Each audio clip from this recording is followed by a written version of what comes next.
guys ready to go? Good, good to see you. Y'all need the white balance or anything? Y'all good to go? We're good. We're good. Okay. Ed Gonzalez, Harris County Sheriff, out here joined by several of our members. To my left, we have Lieutenant Perry, Sergeant Thomas, Sergeant Davis, and Lieutenant Bruce. This afternoon, the preliminary information that we have is that an individual pulled up here to the gas station, went to one of the bays. He walked inside to pay for his purchase of gas. As he was returning back, he had noticed that a separate vehicle had parked in the pump adjacent to it, just on the other side of the pumps. He noticed that his window had been shattered by possible commission of a crime. As he approached, he noticed the car backing up in an effort to evade and flee the location. And so being in fear because inside his car was a bag with other weapons, he was afraid they had possibly obtained them. So he opened fire on the vehicle. The vehicle fled the location. They went to a secondary location, and ultimately we determined that they were there. 2 males were wounded. At this point, we believe they're probably non-life-threatening injuries, so they'll probably survive their wounds, but they are being treated. At this point, I would say they're both in fair condition. One is undergoing surgery for an injury, so that could always change, and we'll update as we go forward. At this point, we'll get the basic facts. The individual that did fire his weapon is cooperating with the investigation. Obviously, we'll run this also by the district attorney's office and see if charges are applicable or not. That's something that we determine in consultation with them. So at this point, that's all we have right now, and it's still an ongoing investigation. Do you guys so there's two suspects? Are you guys looking for anybody else? Not at this time. We know of at least 2. It's possible there could have been other people in the vehicle.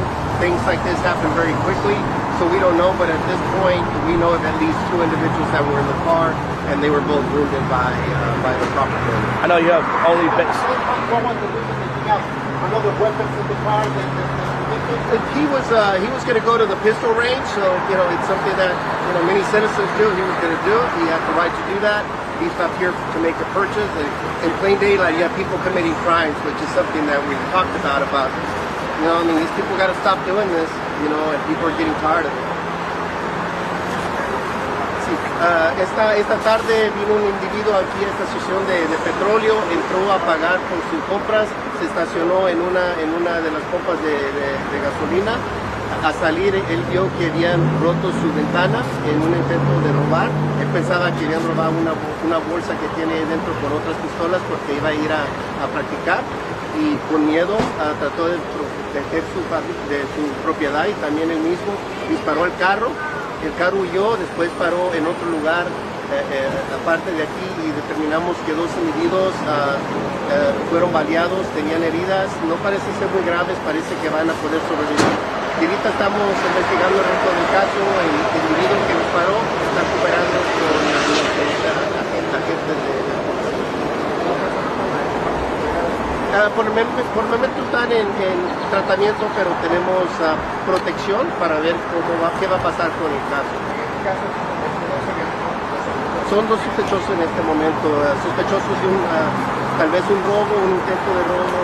Tenemos que ver qué más lo que pasó acá. Sheriff, I know you said you have just the basic facts, but right now with those basic facts, do you anticipate as a law enforcement officer that the charges could be filed against the shooter?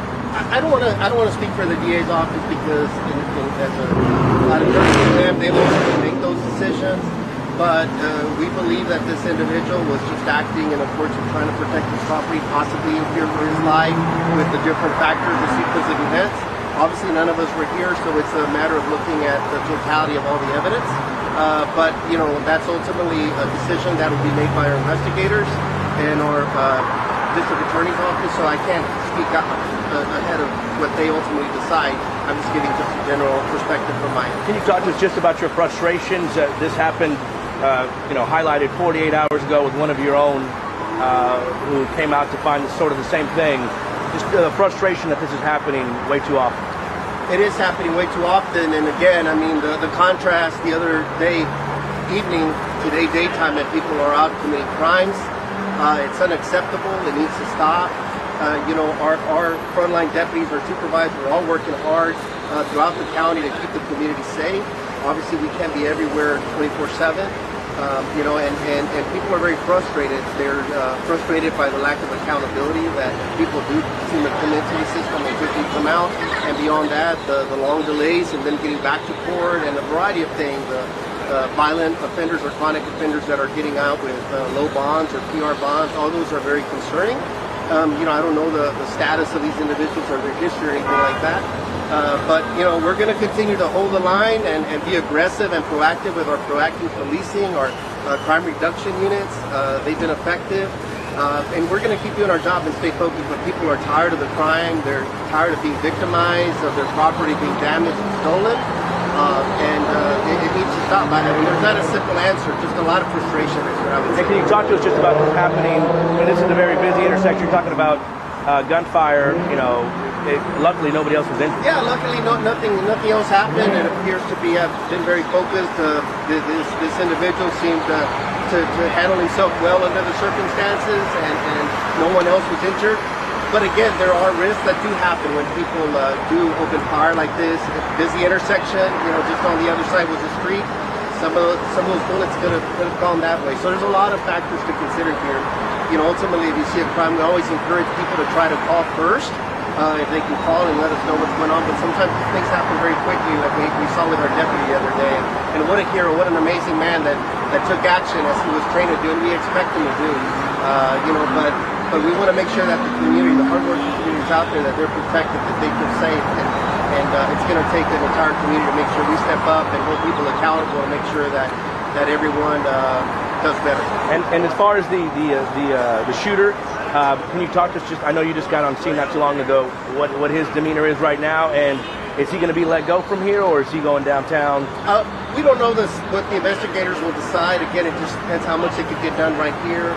It is a business here. We don't want to disrupt the flow of the business any more than it's already been disrupted. But we'll determine what next steps are. There's different ways that it could go, and sometimes they are released depending on what's going to happen with the follow-up. But again, I always I've been an investigator before, and out of deference to investigators, I think it's important for them to make those decisions. But as far as how is his condition? En un hospital, sí, donde están en un hospital. No mencionamos los hospitales por razones de seguridad. Y con respecto también a la situación, porque al parecer ya había antecedentes aquí de situaciones similares, ¿qué corresponde para la persona que disparó, que se estaba básicamente defendiendo? Sí, está colaborando con nosotros, todo depende al final lo que dice la oficina de no sé si es fiscalía o la persona que investiga ya los casos de los juicios y todo eso. Ellos deciden si cargos son puestos en este momento, si no va a enfrentarse a cargos. Todo depende lo que la ley dice y lo que los investigadores.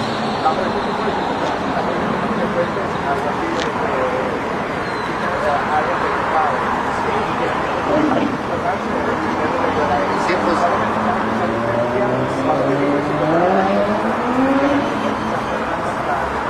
sí, pues hay mucha frustración. Siempre nuestra recomendación es que hablen las autoridades, porque es importante que dejen a nuestros oficiales, las personas en uniforme, que puedan tratar de responder, a ayudar, pero a veces esas escenas pasan muy rápido. La gente a veces toma acción y pues así pasa a veces, pero siempre tiene que tener la conciencia de que hay otras personas que pueden ser lastimadas por la acción de uno y también pueden ser responsables si alguien más inocente son lastimados.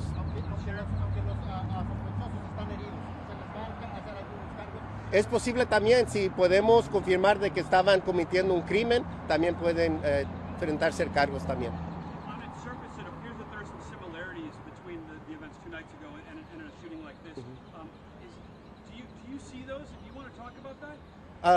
Can you be more specific about the? We've got a gentleman coming out of a store, and he's confronted with a situation that he has to handle on his own. And I guess despite the fact that 2 nights ago ended really tragically, and we had a man with a badge, the only major difference from the incident leading up to it was the badge, essentially. Yes. Is that right?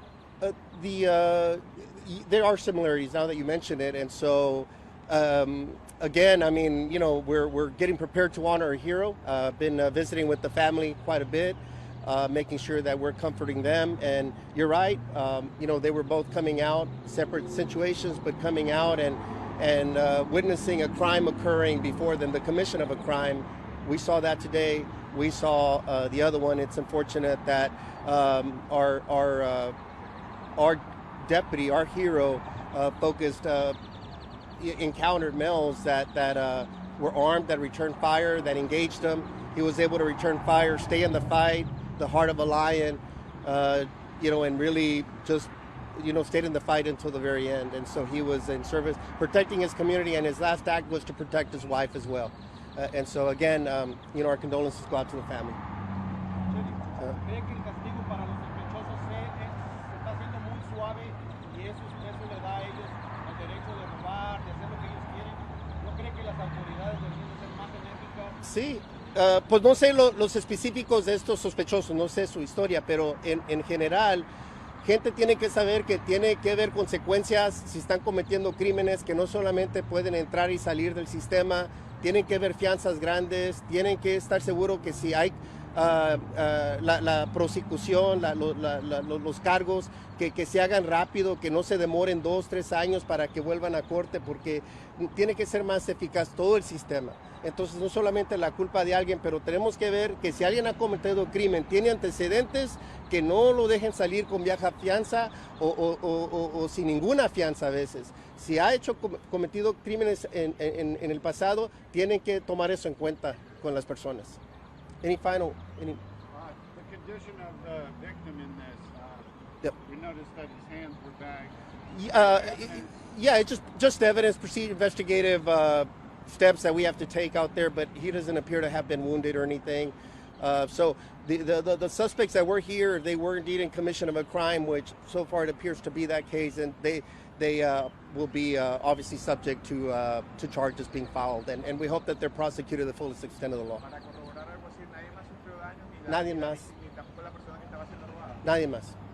Does the victim has a concealed gun license? I don't know his license, but obviously the law changed this past session anyway, so, you know, he's here, he's cooperating. All that will be stuff we investigate. Thank you. Thank you.